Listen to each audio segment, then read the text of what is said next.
This is your Greater Lansing Association of Realtors exclusive buyer agency agreement. I'm going to fill it out as we're going through it and explaining each section. For fun, let's just say today is March 17th, 2026. I like to have things kind of make sense, so I'll kind of adjust a few things to fit the way I want them. But I believe that you should be kind of pre-filling out some of the things that you can prior to the appointment, like clients' names. That's going to make them feel special. For fun of it, let's say Dave Martin is my buyer. And we're just going to say his number is 867-5309. And we'll say it's area code 517. Let's say for the purpose of this video that Dave is single. Now, when I'm explaining to Dave the contract, I do want to hit the highlights of each particular section. So number one, when I'm going over a buyer agency contract, again, I'm not reading any of this verbatim, but I'm basically saying, Dave, the purpose of this, pretend I'm in a consultation with Dave. Dave, the purpose of this agreement is that you're hiring me to be your real estate agents to help you find your desired property, and that I'm acting as your agent. We're entering into a committed relationship. I'm not going to cheat on you. You're not going to cheat on me. Anytime you want to see a property, you're going to call me. You're not going to call the listing agent or any other agents. Does that make sense? You always tie it down into a, does that make sense? These are called tie-down questions to gain agreement throughout the contract. Number two, you're going to put in their desired property information. Now, this document should be presented after you've already kind of gone through and gotten a bunch of information about them, about what they're looking for. But historically speaking, when I have filled these out, I've used a little bit of ambiguity, so that way I make sure I put in like a pretty wide range. And so what I might put in here is, let's say I know they want to be in the Greater Lansing area. Let's say I know that they're going to be shopping between 200 and 300,000, and so I'm going to use something like this: Greater Lansing area, price range, and I don't remember what I said, but I'll say 300 to 400,000.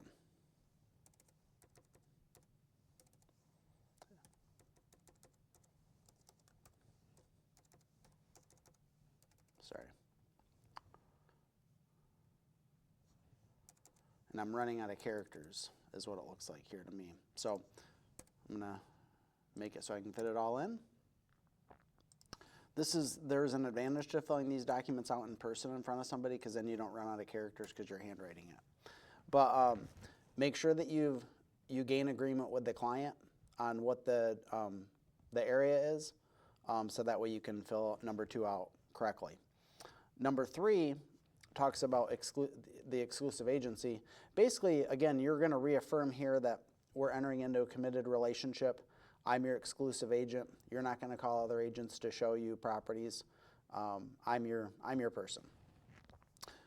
You should be naming the start date, the day that you're signing the agreement.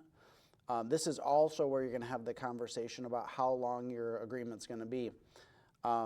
Whatever you want to negotiate to, 2 months, 3 months, 4 months, whatever it is, you're going to define the term of the agreement right here.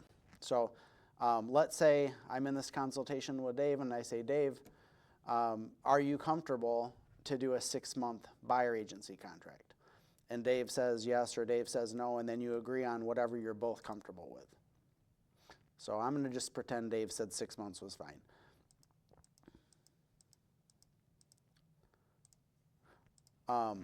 You might get opportunity for an objection handler here.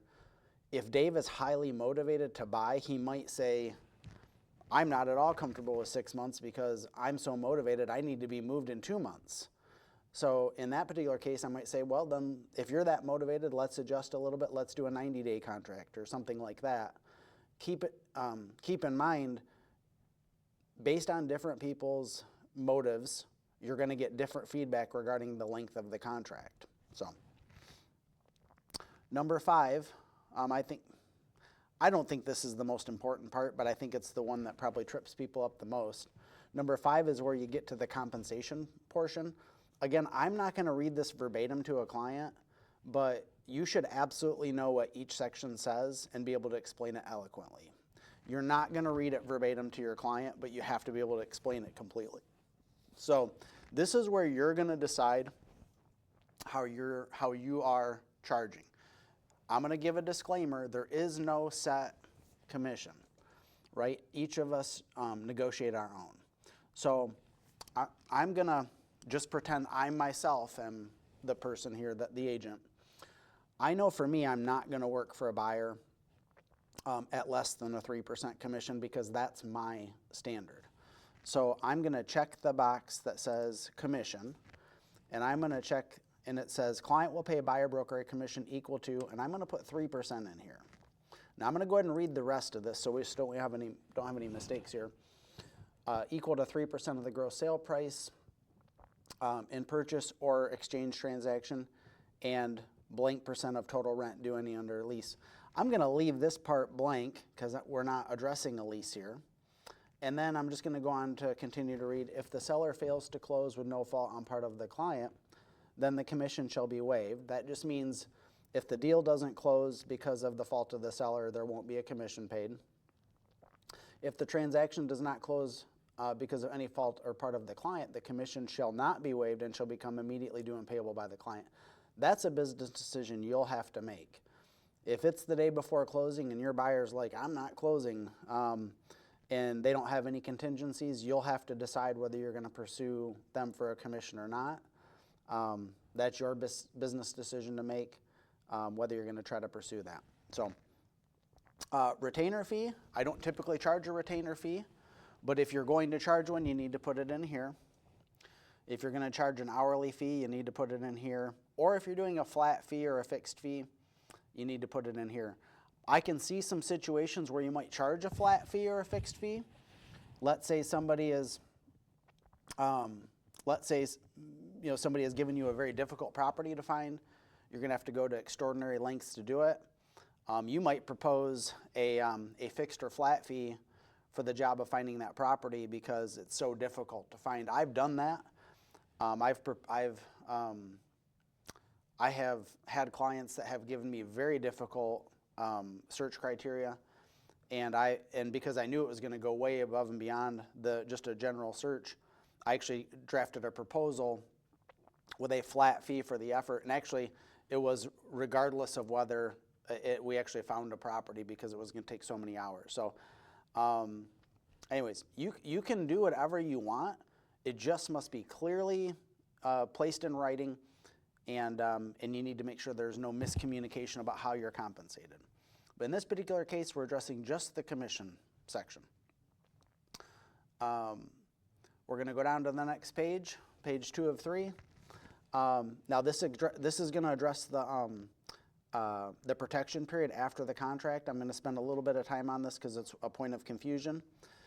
I'm going to read it verbatim and then explain it. In the absence of any new valid buyer agency agreement, clients above agreement regarding compensation will also apply to the purchase agreement contract executed within blank months. What they're referring to here is, let's pretend that you have shown a property to a buyer or made them aware of a property that they were not aware of through their own efforts. And let's say your buyer agency contract expires and they have not signed a new buyer agency contract with another agent. If they were to go pursue that property, and again, they do not have a contract with a new agent, and you were the procurer of showing them this property, and let's just say you did a 6-month protection period. If they bought that property within 6 months and they did not retain the services of another agent, you could be entitled to pursue a commission for that. Now, I'm going to be totally transparent. I actually had this happen 14 years ago when I first started at KW, and I was legally entitled to collect about a $6,000 commission.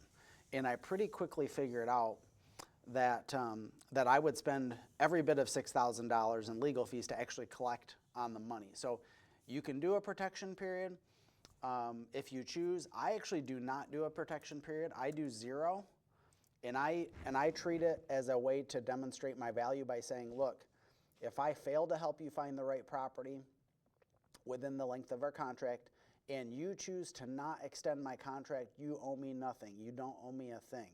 If I don't perform on the work I said I was going to do, you're not going to pay me a penny.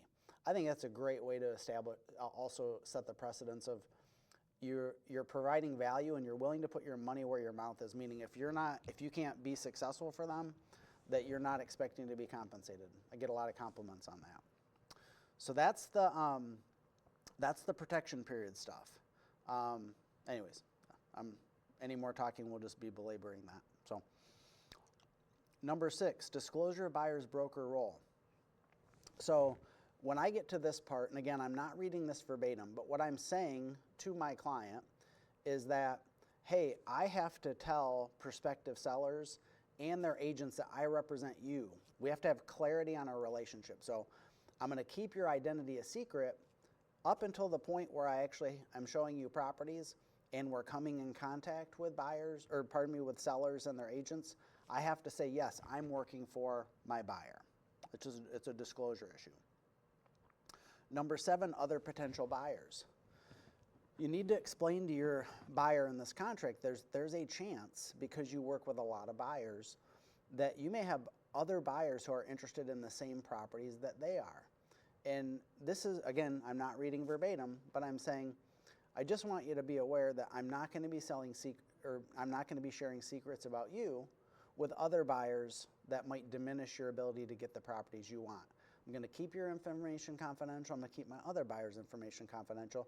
Just know there are unique situations where I may be showing other buyers the same properties I'm showing you. Number 8 talks about possibility of dual agency. Now on my team it's a little different because we do role specialization. There's almost a 0% chance that there's going to be a dual agency situation on my team because we do role specialization. However, for most of you that are going to be watching this video, there's a pretty good chance that you're working with both buyers and sellers. You want to go over the fact that there are opportunities where you may be under contract with a seller and under contract with a buyer at the same time, and that the buyer might be interested in the seller's property that you represent. You need to make sure that you're explaining when these situations happen that there is a chance of dual agency, and remind them that, hey, even though this might happen, I'm not going to be sharing any secrets about you with the other party, and then vice versa. You're going to tell your buyer you're not sharing any secrets from them with the seller, and just you've got to make sure they both feel safe. Now, there's a box to check right here that just says the client acknowledges reviewing the provision and the disclosure regarding real estate agency relationships. That's why we do that disclosure regarding real estate agency relationships first. Number 9, cost of services or products obtained from outside sources. This sentence essentially says you're not going to spend their money without their consent. Now, it is totally in our book of services, especially when we go under contract with a buyer, when they found that right home and we have an accept offer, it's totally appropriate to say, hey, would you like me to set up the home inspection for you? Would you like me to do these things for you throughout the process of the purchase? It's a value add, right? You're actually doing a great service to them by making recommendations of good people. You just want to make sure that you're positioning yourself as the connector, and that you're being honest with them, saying, hey, these are things that you have to pay for at the time they're being done. I'm facilitating a relationship, and ultimately you're agreeing to pay for these services. So you should know the contractors that you're going to refer to. You should know what it's going to cost for them to get those services done, and you should be communicating that clearly with your buyer so that they aren't caught off guard by it. Number 10, non-discrimination. Again, you're not reading it verbatim, but you're saying, hey, we're not going to be discriminating based on any protected class. And that's simply all that I say there. 11, condition of the property. When I get to this part, I'm just saying, hey, I'm not an inspector. I've been doing this a long time. I know a lot about real estate, but I'm not an inspector. This condition right here just says that you're not relying on my opinion of the condition of the property in regards to anything about the property, and this is where I'll say ultimately we're going to do a home inspection more than likely, and the inspector will advise you on the condition of the property. Number 12, standard mediation clause in all Greater Lansing documents. When you get here, you basically just say, hey, any dispute that arises out of the contract, there's no opportunity to go to court of law without trying mediation first. It's designed to be a low-cost dispute resolution system. I do provide, I've been doing this a long time, and I understand it's a pain in the butt for both buyers and sellers if you have to go to mediation. So you want to make sure that you are very clear about the mediation process. There's a 3-page brochure. It's a pain. You do not want your client to go to mediation. There are quite a few times where you'll see a little frivolous threats of mediation, and you want to make sure your clients understand that even if there's a frivolous mediation claim, by signing these documents, they're still agreeing to go through the process. So you're going to provide them with the 3-page document. There's a checkbox right here that says client acknowledge receipt of the DRS mediation forms. I always provide these at the initial consultation. They're printed, they're in my form. I go through it with them. I let them know about the mediation process. 13, non-assignment clause. Basically, what this line is saying is that this agreement is between you and whatever buyer you're representing. It's not something that would be transferred to, another buyer. I always use this as a little lead gen opportunity. I always say, hey, if your best friend wants me to help them buy a home, we've got to sign our own contract together. We're not going to be assigning your contract to them. So 14, client's identity. Clients hereby grant permission to buyer's broker to disclose client's identity to seller and or his or her agents. Clients have the right to withdraw this authority by written notice to the buyer's broker. There are times where you have to share the identity of your client. One of those times when you write the offer. There's no way to write an offer and have it be secret. So I've had this happen over the years. It's not common. A lot of times there's a commercial application to it, or there's a situation where maybe the buyer thinks the seller doesn't like them. There is no way to present an offer without sharing who the buyer is. You just need to be aware of that. Page 3 of 3, disclosure by client. This is actually really important. This is an opportunity for you to establish with your client that you're their trusted ally and that you're in the trust tree together, you're in the circle of trust together. And I'm going to read it verbatim to drive home a point. Client agrees to disclose to buyer's broker relevant personal and financial information to assure buyer's broker that client has ability to complete the transaction. Guys, you have to know everything about them, right? Financially, otherwise, in order to do a great job. So what I'm saying here is, when you get to this part, if you haven't already talked about your fiduciary relationship, this is the time you bring it up. You say, we're entering into a fiduciary relationship. It's the same kind of relationship that you would have with your attorney or a certified financial planner. It is fundamentally illegal for me to do anything to cause you harm. So you're going to be sharing all of your personal and financial information with me so that I can serve you to the highest level possible. We're not going to have any secrets amongst us. So just know that I'm keeping those secrets. I take this relationship very seriously. I'm never going to breach your confidence or breach your trust. But item 15 is an opportunity to enhance the relationship. When you talk about your fiduciary relationship, it's an opportunity to enhance it. This takes it beyond the transactional level to the protector level. And people will respect you more if they think that you're protecting them. And so you definitely want to take the relationship there. Okay. 16, contact information. To be honest, I don't typically fill this out. I don't actually want the GLAR calling anybody. And I don't know if I'm allowed to say that or not. I've never had it kicked back to me that I didn't put my buyer's information here. I always put NA or leave it blank or whatever. So far as I know, it is not a requirement that GLAR have the phone number for my buyer. But if you want to put it there, you go right ahead, but I don't. 17, indemnification of broker. Basically, what this is saying is that your client's not going to be able to bring legal action against you unless you've done something unless you've done something wrong that you should be held accountable for. There's a little story I always drive home with my clients, which is, hey, if we're out seeing a property and you fall down the stairs at the property, you're not going to sue me. But if I push you down the stairs, you for sure should sue me because I've caused it to happen. That's the little story I use. It's meant to get a laugh. It's meant to be a little bit lighthearted, but also drive a point home of, if I don't do something wrong, I'm not responsible, but if I do something wrong, I will take full responsibility for it. 18, time for claims. This is where the 17 and 18 kind of go together. The first one, you're setting it up, hey, you're not going to sue me if I don't do anything wrong, but 18 is like, hey, if I do, you should absolutely sue me. Time for claims. It's what you're saying here is, hey, if you do need to sue me or Keller Williams, you just have to do it within the legally allowable time frame. I always knock on, it's not wood, I always knock on wood, I'm not going to do anything wrong. You're going to be delighted with my services. Again, it's an opportunity to say, hey, I'm different, you can trust me, I've got integrity like you can't believe, and you're not going to need to sue me, right? Number 19, miscellaneous. This, number 19, the miscellaneous statement, what it says is everything that we've agreed to is in writing right here. We don't have any outside verbal agreements or otherwise. Everything we're agreeing to is in writing. Other provisions. If you're making any changes, this is where you put it. I know some people, again, thinking in line of value add, Mike Dedman does this.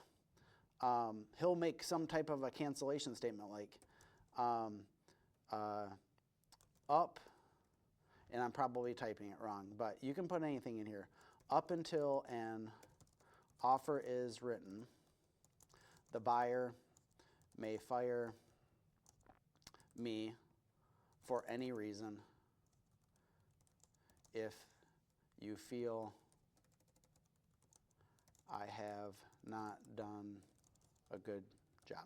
Now, I recommend you use something a little fancier than that, something a little more, with a little more legal ease, but if you're making a statement in line 20 about how you can fire me if you don't feel like I'm doing the job I'm supposed to be doing, or if you want to make some statement like that, or if you're, whatever it may be, you can change. This is the spot. 20 is where you're going to make any changes to this contract. Everything else is really covered by boilerplate language. So if you want to put something in here, you can. If not, don't worry about it.